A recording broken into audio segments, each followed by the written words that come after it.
మెగానెన్ TV.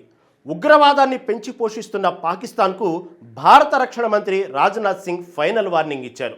తాజాగా హైదరాబాద్లో జరిగిన మేధావుల సమావేశంలో ఉగ్రవాదానికి అండగా నిలిచే దేశానికి సింధు నది జలాలను ఒక్క చుక్క కూడా పొందే అర్హత లేదని తేల్చి చెప్పారు. శాంతి భాష అర్థం కాని శత్రువుకు ఎలా సమాధానం చెప్పాలో తమ ప్రభుత్వానికి బాగా తెలుసునని, ఇకపై మీ కన్నీళ్లు ఆగిపోయాయి కాబట్టి మా నీళ్లు కూడా ఆగిపోతాయని స్పష్టం చేశారు. గతేడాది పర్యాటకులపై జరిగిన అత్యంత హేయమైన పహల్గాం ఉగ్రదాడిని ప్రస్తావిస్తూ ఆనాడే ప్రధానమంత్రి నరేంద్ర మోదీ చెప్పిన మాటలను పునరుద్ఘాటించారు. రక్తం నీరు ఒకేసారి ప్రవహించవని, ఉగ్రవాదాన్ని ఆపనంత వరకు సింధు జలాల ఒప్పందాన్ని నిలిపివేస్తున్నామని ప్రకటించిన విషయాన్ని గుర్తు చేశారు. ఈ వ్యాఖ్యలు ఇప్పుడు రెండు దేశాల మధ్య ఇప్పటికే సున్నితంగా ఉన్న సంబంధాలను మరింత వేడెక్కిస్తున్నాయి. కేవలం హెచ్చరికలతో సరిపెట్టే కాలం పోయిందని, చేతలతోనే సమాధానం చెబుతామని రక్షణ మంత్రి చేసిన ఈ వ్యాఖ్యల వెనుక ఉన్న అంతరార్థం ఏంటి? ఇది కేవలం రాజకీయ ప్రకటన మాత్రమేనా, లేక రాబోయే తీవ్రమైన పరిణామాలకు సంకేతమా? Let's watch.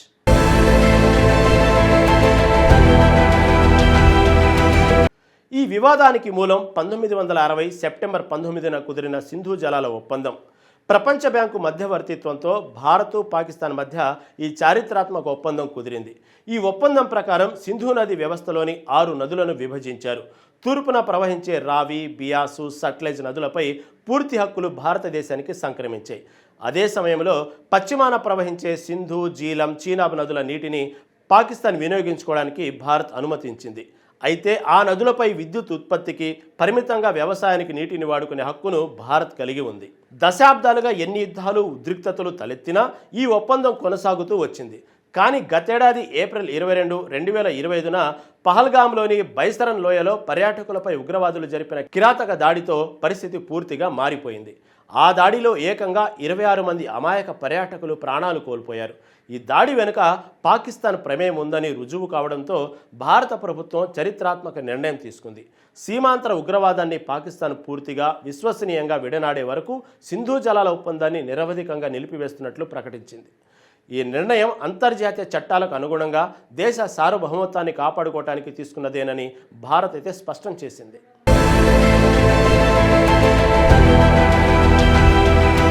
రక్షణ మంత్రి రాజ్నాథ్ సింగ్ తన ప్రసంగంలో ఆపరేషన్ సింధూర్ గురించి ప్రత్యేకంగా ప్రస్తావించారు. పహల్గాం దాడి తర్వాత భారత సైన్యం తీసుకున్న ప్రతీకార చర్యలకు ఈ పేరు పెట్టారు. శాంతియుత మార్గాలను బలహీనతగా భావిస్తే పరిణామాలు ఎంత తీవ్రంగా ఉంటాయో ఈ ఆపరేషన్ ద్వారా ప్రపంచానికి చాటి చెప్పామని ఆయన అన్నారు. పహల్గాం దాడిలో మరణించిన వారి పట్ల కనీస కనికరం చూపని వారికి, మానవత్వానికి ముప్పుగా మారిన ఉగ్రవాదానికి అండగా నిలుస్తున్న వారికి మన నదుల నుంచి నీటిని ఆశించే హక్కు లేదని ఆయన తేల్చి చెప్పారు. ఈ ఒప్పందం నిలిపివేత ప్రభావం ఇప్పటికే పాకిస్తాన్లో కనిపిస్తుంది. ముఖ్యంగా సింధు, బలూచిస్తాన్ ప్రావిన్స్లలో తీవ్రమైన నీటి కొరత ఏర్పడింది. ఇది వారి వ్యవసాయ రంగంపై పెను ప్రభావం చూపుతుందని అంతర్జాతీయ నివేదికలు చెబుతున్నాయి. సుక్కూర్ బ్యారేజీ పరిధిలోని అనేక కాలువల్లో నీటి ప్రవాహం 80% పైగా పడిపోయినట్లు సమాచారం. మరోవైపు పాకిస్తాన్ భారత్ నిర్ణయాన్ని ఐక్యరాజ్య సమితి భద్రతా మండలిలో ప్రస్తావించి ఇది అంతర్జాతీయ చట్టాలను ఉల్లంఘించడమేనని వాదిస్తుంది. అయితే ఉగ్రవాదం ఒప్పందాలు ఏకకాలంలో కొనసాగవని భారత్ తన వైఖరిని మార్చుకోవడం లేదు. రాజ్నాథ్ సింగ్ కేవలం పాకిస్తాన్కు హెచ్చరికలు జారీ చేయడమే కాకుండా గత 12 ఏళ్లలో ఎన్డీఏ ప్రభుత్వం సాధించిన విజయాలను కూడా ఏకరువు పెట్టారు. ముఖ్యంగా జమ్మూ కాశ్మీర్లో ఆర్టికల్ 370 రద్దు తర్వాత చోటు చేసుకున్న సానుకూల మార్పులను ఆయన ప్రముఖంగా ప్రస్తావించారు. ఒకప్పుడు ఉగ్రవాదం, వేర్పాటువాదంతో అట్టుడికిన కాశ్మీర్ లోయ ఇప్పుడు పర్యాటకం, పెట్టుబడులతో అభివృద్ధి పదంలో పయనిస్తుందని అన్నారు. శ్రీనగర్లోని లాల్ చౌక్ ఒకప్పుడు భారత వ్యతిరేక నినాదాలకు కేంద్రంగా ఉండేదని, కానీ ఇప్పుడు అక్కడే త్రివర్ణ పతాకం సగర్వంగా ఎగురుతుందని, చారిత్రాత్మకంగా తొలిసారి దీపావళి వేడుకలు అత్యంత వైభవంగా జరిగాయని గుర్తు చేశారు. దశాబ్దాలుగా మూతపడిన సినిమా హాళ్లు ఇప్పుడు తిరిగి తెరుచుకుంటున్నాయని, మొహర్రం ఊరేగింపులు, శ్రీకృష్ణ జన్మాష్టమి వేడుకలు ప్రశాంతంగా జరుగుతున్నాయని, ఇవన్నీ అక్కడ నెలకొన్న సాధారణ పరిస్థితులకు నిదర్శనమని ఆయన వివరించారు. 2024లో రికార్డు స్థాయిలో దాదాపు 35 లక్షల మంది పర్యాటకులు కాశ్మీర్ను సందర్శించారని, ఇది ఆర్టికల్ 370 రద్దు తర్వాత వచ్చిన మార్పుకు తిరుగులేని సాక్ష్యమని పేర్కొన్నారు.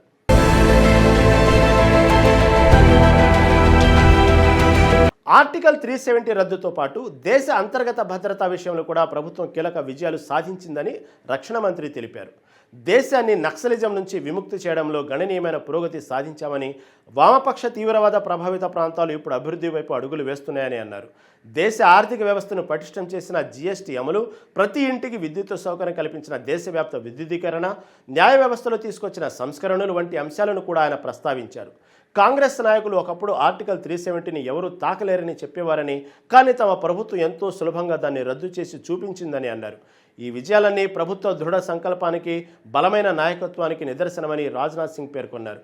ఈ ప్రసంగం ద్వారా ఆయన ఒకే వేదిక నుంచి 2 స్పష్టమైన సందేశాలను పంపారు. ఒకటి, దేశ భద్రత విషయంలో రాజీపడే ప్రసక్తి లేదని, సరిహద్దు అవతలి శక్తులకు గట్టి హెచ్చరిక. 2, దేశ ప్రజలకు ప్రభుత్వ పాలనపై, సాధించిన విజయాలపై భరోసా కల్పించడం.